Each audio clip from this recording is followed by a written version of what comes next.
Hey guys, it's me, Mr. 250, and welcome back to Umineko.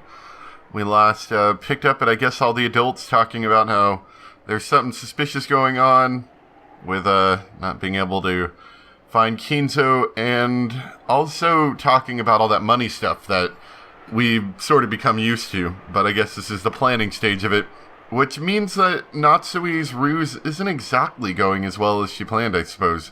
Let's continue. The weather wasn't that great.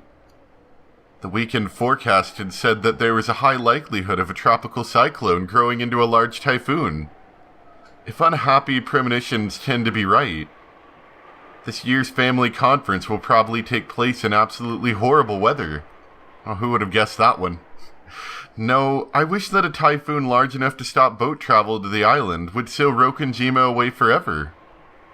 If that happened, I'd be able to hide Kinzo's death for as long as I wanted. 台風が彼らを永遠に遠ざけてくれればいいのに。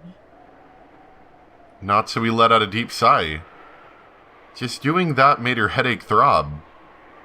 As the day of the family conference approached, the intensity of her headache just kept on increasing. What, from all the lies? The lies? At that time, the phone rang. Natsui turned the TV off and picked up the receiver. はい。お休みのところ、申し訳ございません。源氏でございます。 Why do we have the same phone as Rosa? 何事ですか？奥様に外線からお電話でございます。ですが、名前をお名乗りになられません。 Oh boy, that sounds spooks. 名乗らない。Super spooky. はい。先方は話せばわかるとは申しておりますが、いかがしますか？いたずらかもしれません。どんな相手です？ This is the Nigerian prince. Give me $50,000 and I'll give you $60,000. What did they sound like? おそらく若い男性ではないかとお心当たりはございませんか？若い男性。Battler, maybe? Natsui didn't have a clue who that might be.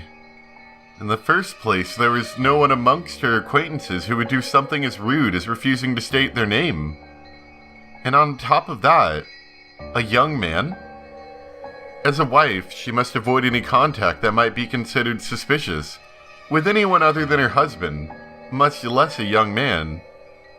As soon as she thought this, the phone call suddenly seemed like something dirty. But at the same time, she was more interested than ever in what this person wanted to tell her.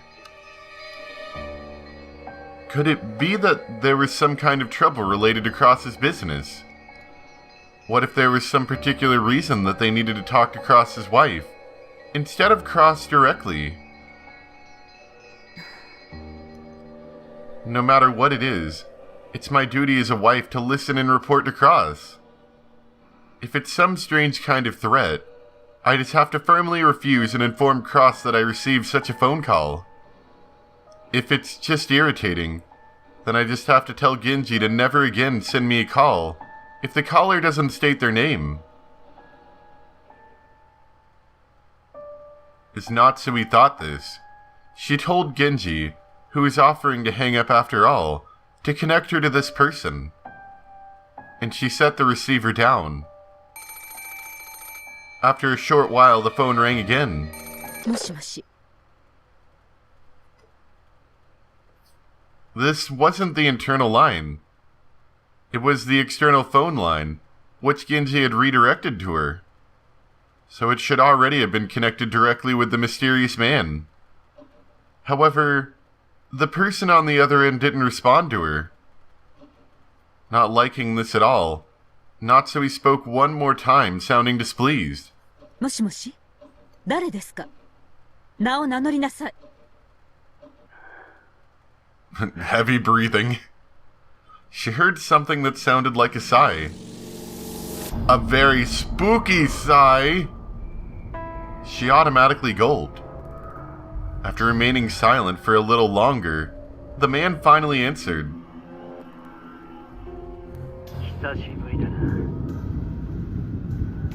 That was the first time the man had spoken. 何年ぶりかな。何の話です？あなたは誰ですか？ The voice certainly did sound like that of a young man. But it's a bit hard to figure out much about a person just by their voice over the phone. It sounded like a young man, but it might actually be a middle school-aged boy. Or an adult man whose voice still hadn't deepened. No, wait. It might be too soon even to be sure that this is a male. However, the one thing was certain.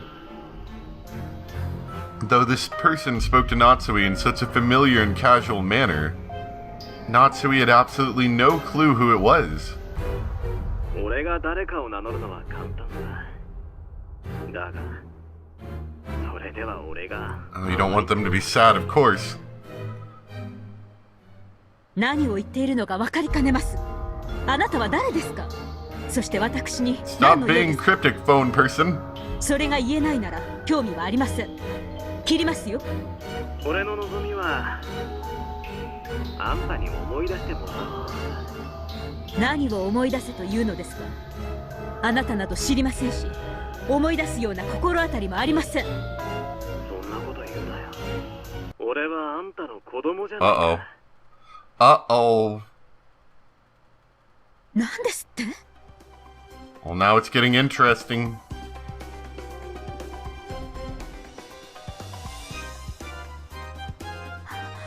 あなたはそんな悲しいことを言うなよ。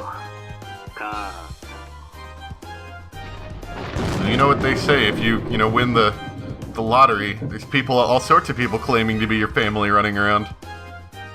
That unsettling word thrust itself mercilessly into the depths of Natsui's heart, and started churning it about. In her entire life, Natsui had never once been told something so unsettling. In her bewilderment, Natsui felt her heart beat so loudly that it felt like it would explode. あなたに母と呼ばれる覚えはありません。何のつもりか知りませんが、もう切りますよ。俺は復讐するために帰ってきたんだ。あんた19年前の罪。Natsui's mind went blank, and from beyond the sound of the wind howling outside the window, she most certainly heard the roar of the sea from that day. あんた、本当はもう思い出してるんだろう。何の話かわからないと言っています。もう二度とかけないでください。19年前にあんたがした仕打ちを俺は忘れない。だからあんたを呪うためにあえてそれでも。 Mom, can you turn down the music? I can hardly hear myself talk. いや、だからこそもうすぐ親族会議じゃないか。俺も母さんの子供だからね。 Just talk louder, son. 会議の日に帰るよ。19年ぶりにね。 Oh, that should be あん interesting. たに復讐するために。 Yes, let's see this new mix-up. I like it. Breathing so hard her shoulders heaved, Natsui slammed the receiver down and hung up. Then she hit the phone violently, knocking the receiver off, so that no more calls would come through it. I can hear the roar of the sea. The voice I can hear from beyond the howling wind is certainly... even if I cover my ears. Even if I cover my ears. The headache won't... Completely pale, Natsui kept shivering as though cold.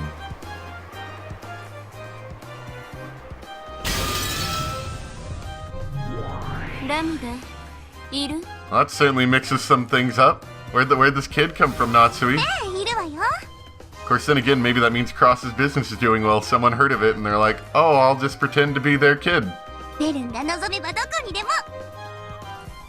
じゃあ台所の床下収納に入ってて。ぬかみその壺の中でもいいわ。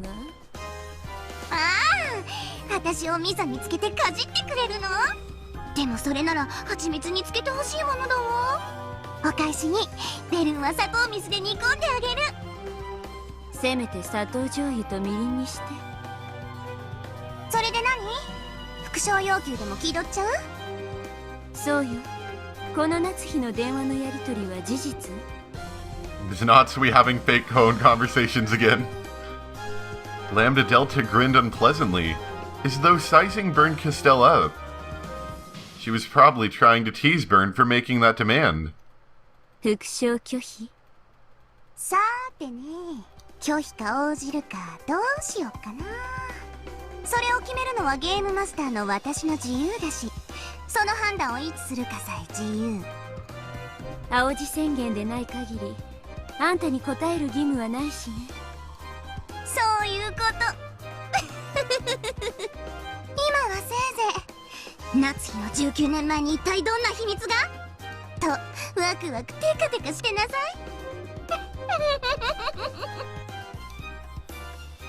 Of course, this fishy telephone call happened before October 14th, 1986. This is still before the start of the game. So there's basically no need to question whether it's true or false. ゲームマスターのあんたがわざわざ見せた以上、何かの布石だと思っとくわ。騙しかもしれないけれど、一応あんたのこの察しては記憶に留めておく。このカードを伏せたまま場に出すってやつね。まあ、いいか。何？ダイレクトアタック。 After suddenly being conked on the head, Lambda Delta was bewildered. But perhaps this incomprehensible exchange was funny to her, because she quickly went back to giggling. これであんたのゲーム版の準備は十分？ええ、そうよ。それじゃあいよいよゲームを進めるわよ。1986年10月4日にね。何度目の1986年10月4日かしらね。無限の魔女かベアトリーチェ、やはり恐ろしい子だわ。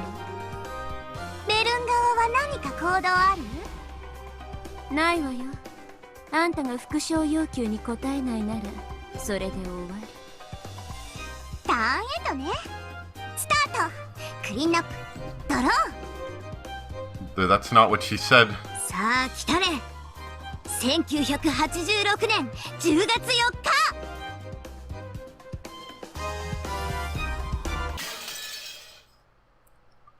I do like seeing this, all this stuff that's happening before the game. It kind of does give you a bit more insight into the game itself. Especially from Natsui's point of view, of all things. So are we finally to the conference? Looks like it. やっぱりこのバラ庭園は圧巻だぜ。6年前よりさらにすごくなってやがる。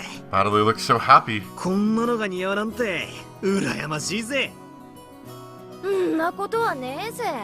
私にとっちゃ船着き場まで遠くて邪魔なだけなんだけどな。それは贅沢な悩みだね。Yeah, I was about to say, most people don't have the concern of having a longer walk to the harbor because they have a rose garden in the way. 毎朝バラと挨拶してから投稿。素敵素敵。こんなにいっぱいのバラみんなと挨拶してたら遅刻しちゃうね。演者は残念だな。お腹壊しやすいんだって。らしいな。腸が弱いんだろうよ。しょっちゅう下痢してるぜ。Oh, thanks, Battler. おお、レディーにそういうの言うの。Yeah, that's a TMI. それはすまねえ。そうだよな。女の子のお尻からはマシュマロが出るんだもんな。演者は体調が悪くてマシュマロが水飴になっちまったわけだ。それはさすがに下品が過ぎるね。 George and Jessica slammed a knee and a fist right into either side of Battler's gut. Careful about that, careful about hitting people. You might break their face and stomach open. The smack thud was probably the sound made when his knees hit the ground and he fell over. Normally, Battler possessed the good sense you'd expect of an 18-year-old man. However, It seemed that this reunion had brought him back to the mental age he had been 6 years ago. And bit by bit, Jessica and George realized that they were also returning to the way they'd been 6 years ago.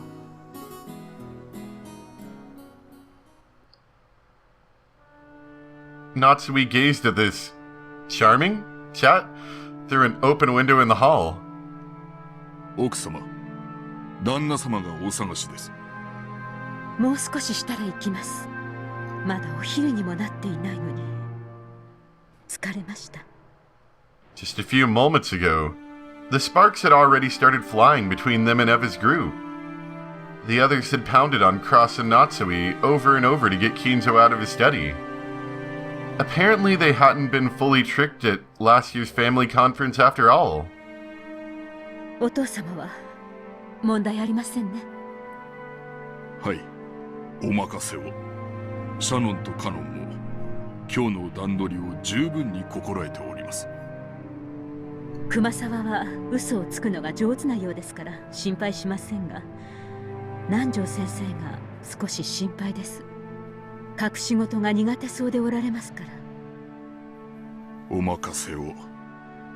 可能な限り私が南條先生のお近くで補佐するつもりです。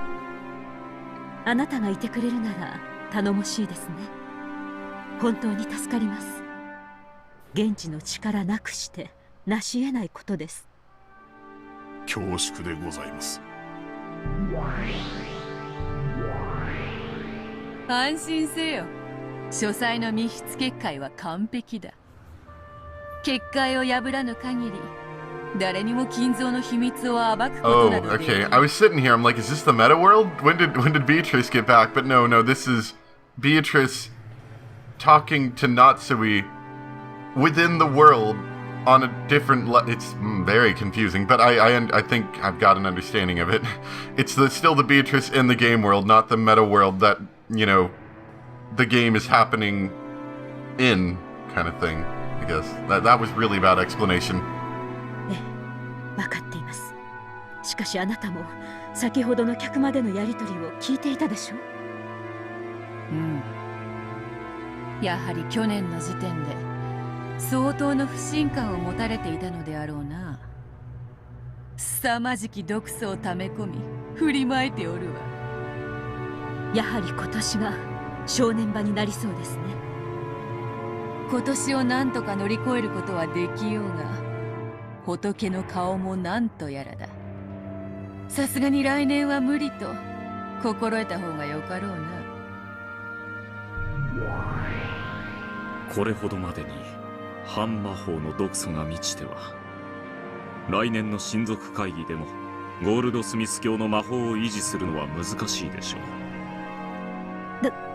誰ですかあなたは。 Oh, I'm just an important side character. Want some tea? 驚かずともよい。わらわの家具頭を務める男だ。はじめまして、夏日奥様、ロノウェと申します。どうぞお見知りおきを。頼れる男だ。この男にも密室結界を守ってもらう。そうですか。後宮夏日です。あなたにも協力をお願いします。はい、奥様。魔法世界からお手伝いをさせていただきます。どうかお任せを。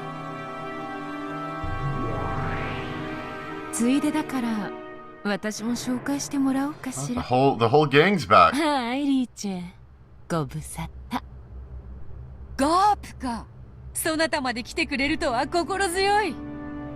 遊びに来ただけのつもりだったんだけどね。手がいるようだったら声をかけて。はじめまして、マダム。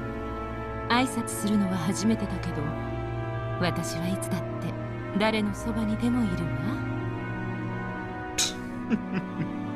こちらのガープはなかなかのいたずら者。先日奥様が自室にてお召しになろうとして床に落とし見つけられなかった頭痛薬、ガープの仕業でございますよ。確かに置いたはずなのに見つけられない小物があったらこやつのいたずらを疑うがよいぞ。わらわも昔ずいぶんとからかわれたものだ。そうですか。いずれにせよ、ここは後宮の屋敷です。当家にいる間は当家に従っていただきます。よろしいですね。もちろんです。心得ております。魔法世界での源氏と思い、どうぞいつでもご用 Genji of the magic world. That feels about right. 私にも客人の心得はあるつもりよ。家主の顔は潰さないわ。ロノウェもガープも頼れるぞ。しかし魔法の世界と人間の世界は表裏一体。分かってます。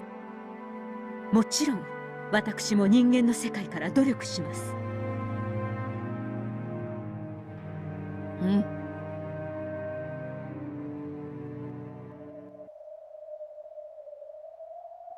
いつもの展開だな。どうせ翌日にならなきゃ話は進まねまあそうね。10月4日は私にとっての準備ターンみたいなものだし、バトラに何もする気がないのなら10月5日までのんびりしててくれていいのよ。 That's when all the death starts. 6人死んだら呼んであげる。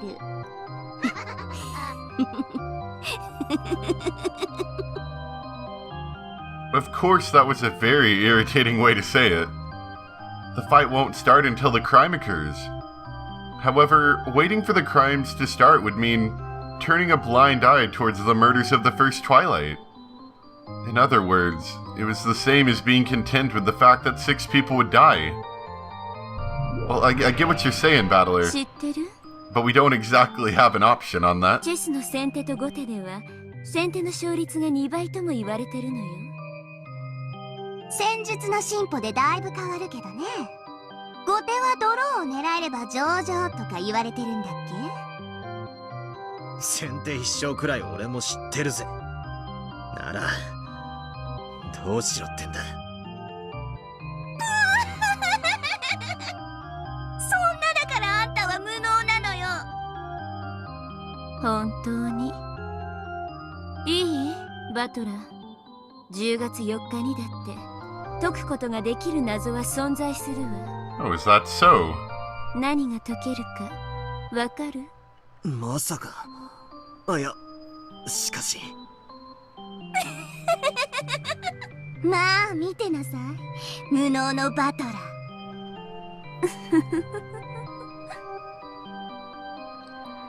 I have a general idea what these witches are talking about. I've tried solving it several times in the past, but I still haven't found anything resembling an answer. On the contrary, I still can't even understand why that puzzle exists. That's right. The reason it exists. Why did Beto prepare a puzzle like this in the first place? We've all discussed it together from time to time inside the past games. However, I've started to avoid thinking about it, under the assumption that there's no point in trying to solve a riddle that can't be solved. This time, I should change my viewpoint. I shouldn't just focus on the obvious parts, like the truth of the riddle and how to solve it. What's more important is why that riddle was set up in the first place and displayed for us to see. That's what I should be thinking about. And the one proposing that riddle is Beatrice. Even if I can't solve it, I should be able to try and figure out what Beto was thinking when she showed it to us. Alright, this time I'm turning the chessboard over. The witches keep calling me incompetent. Let them laugh. They aren't my enemies. I'm continuing our match. Beto.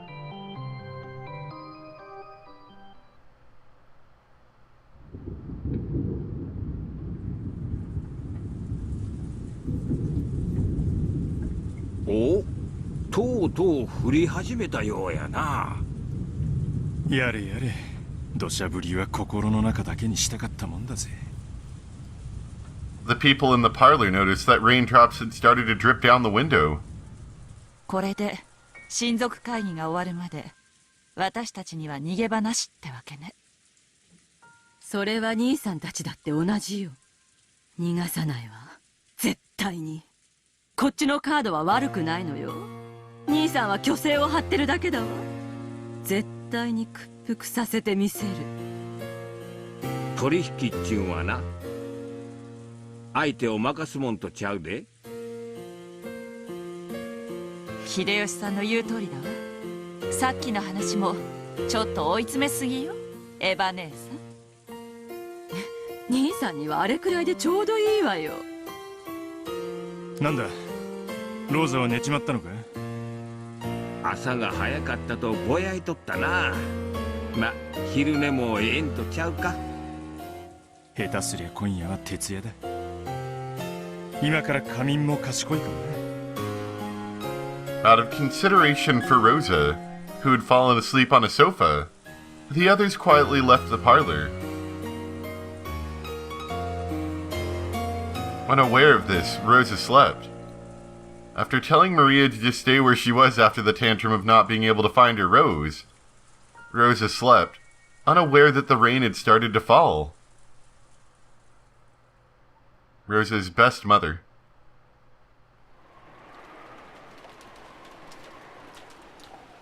The rain poured down as though it had been saving up for this moment. Of course, Maria noticed that the rain had started falling and was soaked to her bone. However, that just made her even more stubborn. Unable to find the poor, slightly unhealthy rose that she herself had marked, she just couldn't stand having that search be interrupted by something like the rain. So the more the rain fell on Maria, the more stubborn she grew, and she wandered around the rose beds.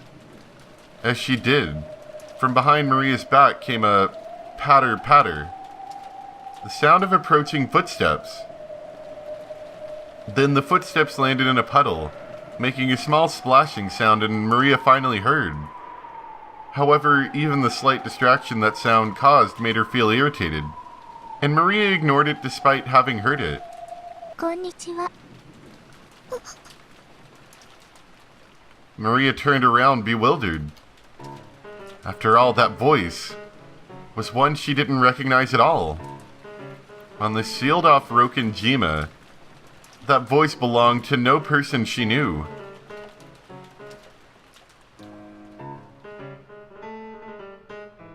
旦那様、奥様、探しました。大変でございます。Cross and Natsui had been privately discussing what should be done in a deserted corridor on the third floor. Genji had searched everywhere for them. どうしたのかね。シーツを雨に濡らした程度では、そこまで慌てることでもないと思うがね。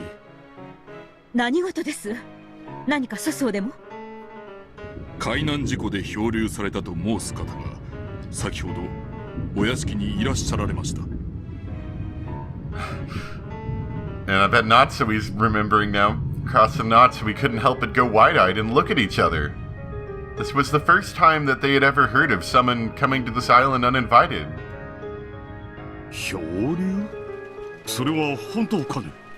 気の毒に来客として丁重に扱いたまえ。今はどうしているのかね。南條先生が診察しております。まだ診察中ですが、私の見た限りお疲れの様子ではありません。I'm here for my 怪我などを revenge. されているようには見えませんでした。それはよかった。私と夏日は今大切な話をしている。終わったらすぐに見舞いに行こう。その漂流者にはぜひくつろいでほしいと伝えたまえ。かしこまりました。When Genji bowed deeply and started to leave, Natsui called him to a stop. Genji stopped walking and Nanji jogged up to him. Natsui. その漂流者は Is he a young man? Sounds kind of like that one that was on the phone.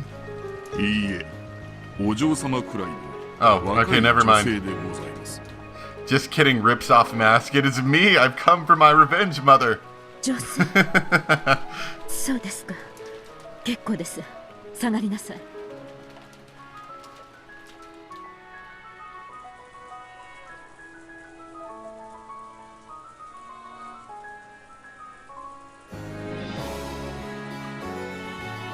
The parlor of the mansion was bustling. The adults gathered, worrying about the health of the sudden guest. まあ自力でバラ庭園まで歩いてこれたなら命に別状はねえだろう。転ばぬ先の杖やな。 On today of all days, ライ right? フジャケットのおかげ。 What a coincidence. あれがなかったら溺れ死んどったかもわからんで。どんな子だったの？ジョージやジェシカちゃんより上？下？ジェシカお姉ちゃんよりは下だった。ライフジャケットと水着だった。ヘトヘトみたいだった。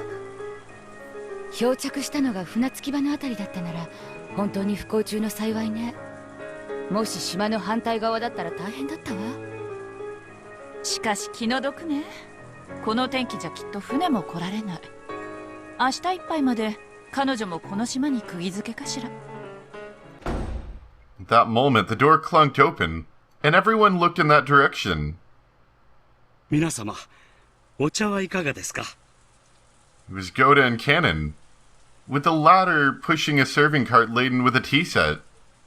Goda understood well that doing a little extra at times like this would earn him points. The relatives, hungry for information, crowded around Goda. Goda ordered Cannon to serve the tea and become the sole object of the relatives' attention. ゴダさん、どうなんだい？その子、元気そうなのか？さあ、わかりません。Good job, Goda. You came with the wrong information. 心配ご無用。南條先生がつきっきりで見ておりますし、熊沢もシャノンも一緒です。You should have come with a little bit. どうぞ、ご安心ください。まずは紅茶でおくつろぎになってはいかがですか？さあ、カノンさん、早く早く、配って配って。早く。ったく、なんで僕が。Cannon knew that this tea was just Goda's way of earning points. So he lined the cups up with a slightly sullen air. マリアも手伝う。大丈夫です。マリア様はそのままでお待ちを。おお、マリアも配膳やる。南條先生にはお会いしてないの？何か言ってなかった？ええ、先ほどお会いしましたところ、それほどの外傷はないそうで、私もちらりとお見かけしたところでは。Just as Goda had successfully captured the gazes of all present, and was about to start talking knowledgeably on the subject, Nanjo returned. Of course, Nanjo instantly became the center of attention. Cannon turned his back on Goda, who seemed downhearted. 南條先生、どうなんですか？容体は大丈夫そうなの？皆さん、ご安心を。大丈夫です。怪我は何もありませんでした。だいぶ疲労しているようですが、今夜特に熱を出さなければ何事もないでしょならよかったわ。お医者様はいても病院はないものね。Everyone was relieved to hear that the girl was in good health. When Nanjo gave the more detailed results of his examination, concluded by saying that she was young and therefore should be fine, everyone who no longer fell under this description nodded in assent. やっぱり船は怖い。落ちる。バトラの言う通りだった。マリアちゃん、それバトラ君には内緒ね。Battler will never leave the island ever again. ああ、奥様、旦那様。Goda, who had lost his nerve and was handing out cups, called out in an excessively loud voice. Apparently he was that desperate to get everyone's attention. 客人の具合はどうだね？はい。別状はないとのことでございます。そうですか。それはよかった。今はどちらに？熊沢さんとシャノンさんがお風呂に案内したはずだ。それから服を見立てると言ってましたな。ならすぐに来るだろう。諸君、親族会議の日ではあるが、不幸な事故で訪れることとなった来客だ。招いた客人ではないが、どうか歓迎してやってほしい。意義などあるわけもない。賛成や。同じくだ。女の子には優しくしろっておふくろも言ってたぜ。あなたはそれを人生のモットーにしすぎよ。ジョージたちも呼んだ方がいいわね。全員で挨拶しましょう。そんなかえって恐縮させちゃうんじゃない？ Eva stood up and made a phone call to the guest house. That moment, they heard the sound of a knock, followed by Genji's voice. 源氏でございます。お客様がお越しになられました。 At those words, everyone fell into silence, and the people who had been sitting stood up straight.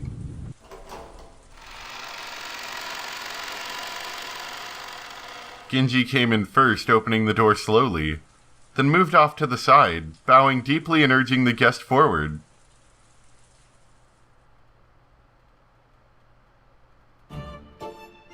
Oh good, it's Chibi Girls! Oh boy! And I think I'll stop there. We will leave the introduction to Chibi Anime Girl for next time. Who's dressed actually quite eloquently. Anyway, thank you guys so much for watching. Hope you enjoyed, and I'll see you next time for some more Umineko. Bye!